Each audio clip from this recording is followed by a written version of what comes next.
name is Bill Lawson. I've lived in Somerset much of my life.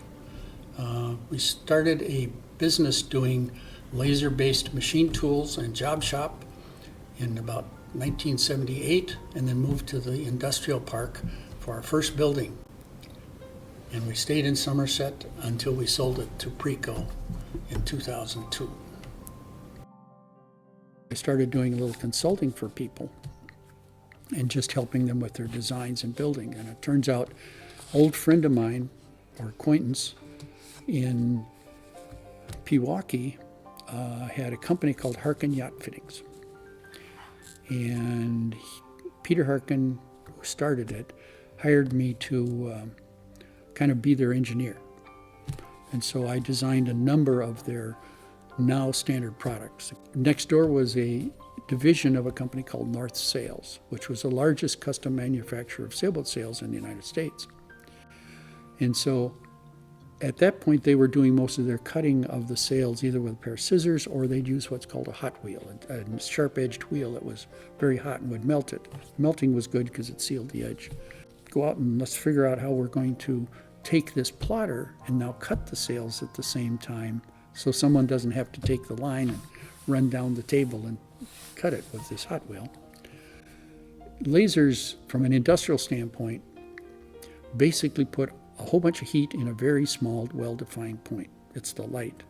But so you can take, at that point, you could take all the energy. If you had a 100-watt light bulb, all that heat, you could put it in the spot the size of a hair. Nowadays, they do that with 10 kilowatts, but at those days, they could do it with 50 or 100 watts. It worked really well. So the trick was, how can we use this to cut sailcloth? And it didn't look real practical, but I came back and my entrepreneurial mind was looking for some kind of business to get into. I borrowed $15,000 from my mom, bought a laser, put it in the basement of the roundhouse we'd just pretty much finished, hooked up with a friend of mine as a partner in the business, and we are now in the laser business. And you know, sometimes it's good to be lucky. A lot of success in business is being lucky in the right spot, and then maybe some smarts to take advantage of it. So we started getting calls for laser processing.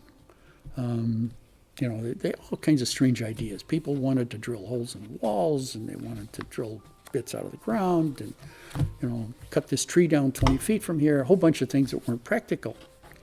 But every once in a while, somebody would come along with something that we could do with this little laser. There were several things we did here and there, but all of a sudden 3M found us, the one job that kind of triggered everything. And they had a copying system at that point that was 2 sheets of paper. It was not near as good as Xerox, but they were competing against Xerox. And they needed to put a little bit of oil on it. So they needed these tubes of plastic that had a hole the size of a hair in it. You know, 0.004 of an inch diameter. Really, really, really small. And they couldn't, drilling them was possible, but that took about a minute a hole, because it's very tricky drilling that small a hole. They tried to mold them, and all the mold pins came off. But we could drill 10 holes in about 10 seconds. Perfectly sealed, no junk, no drilling filing, nothing, just really good. And so for a while there, we would get the raw tubes ready to go and drill them. And I think I was making about $5 a tube, you know, until this job went away. And that was just enough to help us get our first computer numerical control, because a lot of the lasers, they don't cut consistently. You have to control the speed and direction. So you really need a computer to control it. And we got the first computer numerical control, built a table to work with it. And from there, things just sort of grew as we got job shop work. And in fact, one of our early ones is computer engraving. So we built a machine more for our own fun, and some guy learns about it, comes in and says, I want one of them.